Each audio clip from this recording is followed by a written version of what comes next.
A fragment of the parent break off and develop into an entirely new but genetically identical individual.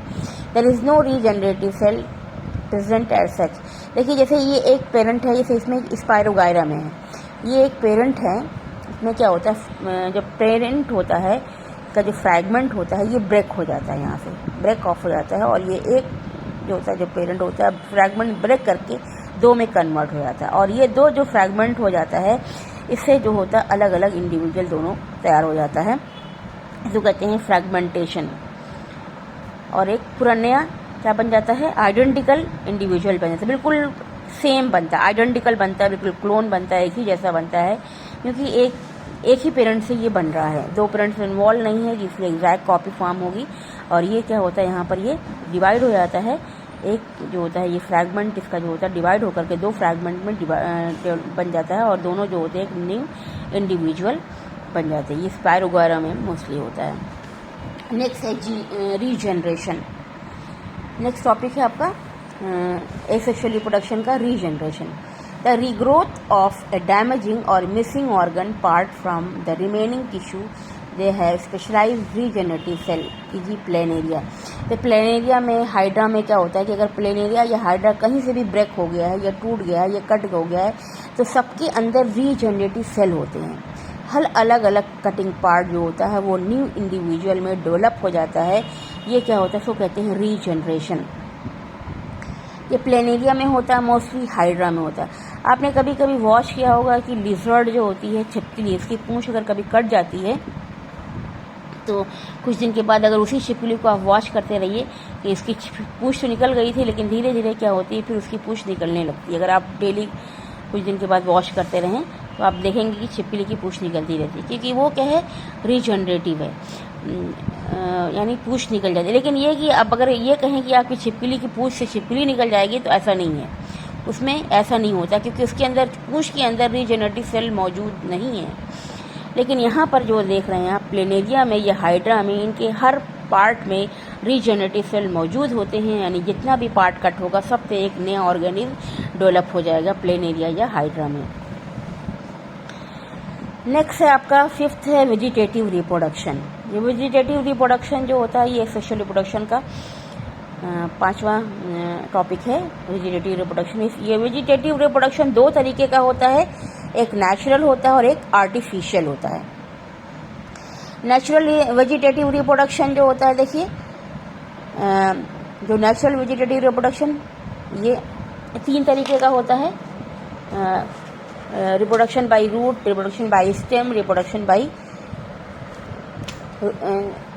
leaves. Vegetative, in this reproduction new individual arises from vegetative part of the plant. Vegetative reproduction का मतलब होते हैं जो भी new individual इसमें arise होता है वो वेजिटेटिव पार्ट से अराइज होता है। वेजिटेटिव पार्ट का मतलब होता है रूट, स्टेम एंड लीफ, यानी रूट, स्टेम एंड लीफ से अगर नया इंडिविजुअल अराइज कर जाए तो उसको हम कहते हैं वेजिटेटिव रिप्रोडक्शन। तो देखिए वेजिटेटिव रिप्रोडक्शन आर्टिफिशियल तरीके से भी किया जाता है और नेचुरल तरीके से भी किया जाता है। यहाँ पर हम आपको नेचुरल वेजिटेटिव रिप्रोडक्शन के बारे में एक्सप्लेन करेंगे अभी। Natural vegetative reproduction by roots, root के थ्रू कैसे नेचुरल वेजिटेटिव रिप्रोडक्शन होता है, रूट्स के through. Thick root of sweet potato, dahlia. Dahlia और स्वीट पोटैटो की रूट क्या होती है, बहुत मोटी होती है, थिक होती है। आपने स्वीट पोटैटो देखा होगा, देखिए ये स्वीट पोटैटो है, ये क्या है आपका स्वीट पोटैटो, शकरकंद, जिसको आप गंजी भी कहते हैं। इसकी रूट जो होती है खूब मोटी मोटी, जिसको आप खाते हैं वो रूट है, ज़मीन से निकलती है। जिसको आप शकरकंद को जो आप खाते हैं या स्वीट पोटैटो जो आप खाते हैं वो क्या है, रूट है। Thick root of sweet potato, dahlia, उनके ऊपर जो होती है छोटी छोटी एडवेंटिशियस बड होती, कली होती, छोटी छोटी कली होती है, उसके ऊपर छोटी छोटी कली होती है, और उसी कली से जो होता है न्यू प्लांट, जब उसको आप लगा देते हैं ज़मीन में, मिट्टी में गाड़ देते हैं तो यहीं से इसी कली से क्या होता है न्यू प्लांट डेवलप हो जाता है। और हर कली से जो होता है क्या प्लांट डेवलप होता है, इस तरह से इसकी ग्रोथ हो जाती है, न्यू प्लांट की ग्रोथ होती है। इसको कहते हैं vegetative reproduction in roots, by root in sweet potato. तो क्या होता है इसमें एडवेंटिशियस बड होती है पूरे सरफेस पे, और ये बर्ड जब सूटेबल कंडीशन उनको मिलती है स्प्राउट कर जाती है और नया प्लांट में कन्वर्ट हो जाती है ये। यानी जब भी सूटेबल कंडीशन इनको मिलेगी तो ये जो एडवेंटिशियस बर्ड जो है ये स्प्राउट कर जाएगी, स्प्राउट करके फिर ये यंग प्लांट पूरा बन जाता है और उससे फिर आपका पूरा ढेर सारा स्वीट पोटैटो मिल जाता है। नेक्स्ट है आपका बाइस्टम।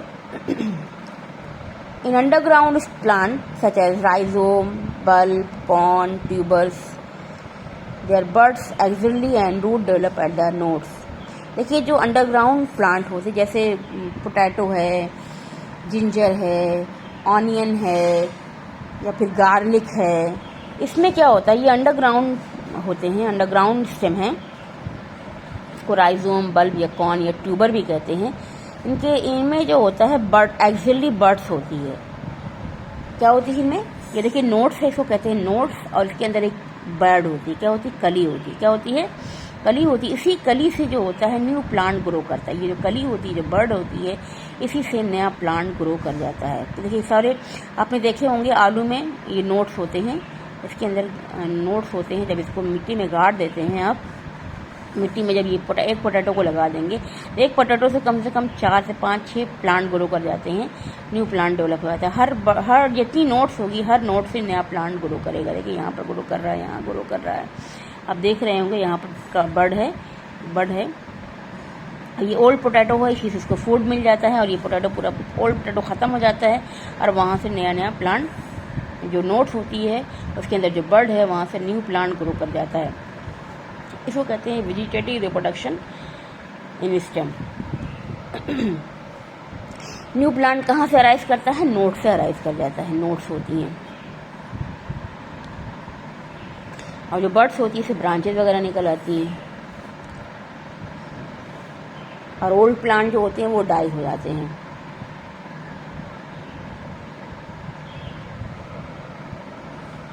नेक्स्ट है आपका बाई लीव्स, लीव्स के थ्रू रिप्रोडक्शन, नेचुरल रिप्रोडक्शन।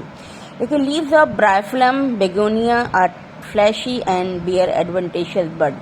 जो देखिए ब्राइफलम या बेगोनिया की जो लीव्स होती है थोड़ा मोटी होती हैं, फ्लैशी होती हैं, यानी बिल्कुल थोड़ा सा गद्देदार होती है, मोटी मोटी होती है, फ्लैशी होती है। उनके ऊपर जो होता है बर्ड्स होती है, कली होती है, उनके किनारे किनारे जो होती है कली होती हैं।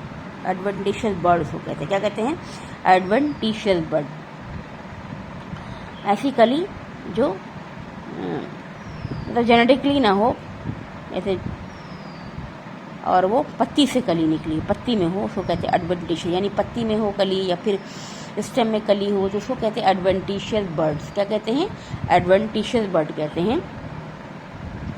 या कली या स्टेम में रूट हो या लीव्स में रूट हो जिसको एडवेंटिशियस रूट कहते हैं। तो इसमें एडवेंटिशियस बर्ड होती है। देखिए एडवेंटिशियस बर्ड्स, और ये बर्ड्स जो होती है और जो छोटी छोटी कली होती है ये ब्राइफलम है ये, और इसमें जो होता है ये इसी कली से नया प्लांट निकलता है हर जगह से। और ये पेरेंट प्लांट से डिटैच होकर करके नया डिटैच हो जाता है, अलग हो जाता है पेरेंट प्लांट से और न्यू प्लांट में डेवलप हो जाता है। जितनी भी कली है सबसे नया प्लांट ग्रो कर जाएगा। ये एडवेंटिशियस बर्ड है। यहाँ से रूट डेवलप, देखिए आप देख लीजिए यहाँ पर रूट डेवलप कर रही है, ये पत्ती निकल रही है एडवेंटिशियस बर्ड से। यहाँ पर ये बर्ड थी, एडवेंटिशियस बर्ड थी, यहाँ से पत्ती निकली, रूट निकली, और ये पेरेंट प्लांट से जब बड़ा हो जाएगा थोड़ा डिटैच होकर के न्यू प्लांट में कन्वर्ट हो जाएगा।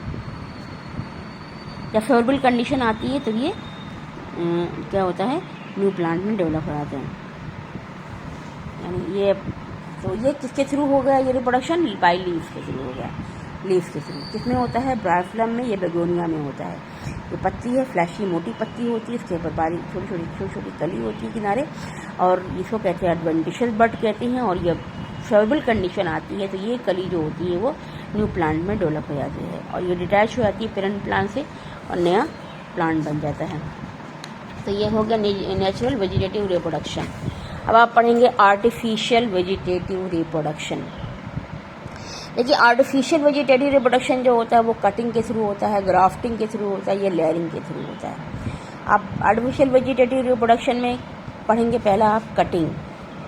इसमें क्या होता है, a piece of stem is cut with one or more birds देखिए गुलाब की, जैसे गुलाब है या फिर शुगर केन है, उसकी स्टेम को कट कर लिया है। उसमें जो आपने देखा होगा छोटी छोटी जो होती है ये बड होती है स्टेम में, ये कट कर लिया आपने स्टेम। उसको जो है थोड़ा सा इंक्लाइन तिरछा करके ज़मीन में लगा दीजिए। अब लगा देंगे कुछ दिन के बाद इसमें से रूट डेवलप हो जाएगी और शूट डेवलप हो जाएगी, पत्ती और डाल सब निकल जाएगी, एक नया प्लांट बन जाएगा। जितनी जितनी कटिंग लगाएंगे सब से नया प्लांट ग्रो कर जाएगा। देखिए a piece of stem is cut with 1 or more birds, यानी कि एक जो स्टेम कट करेंगे उसमें बर्ड होनी चाहिए, ज़रूरी 1 या 2 बर्ड होनी चाहिए। फिर उसको हम गीली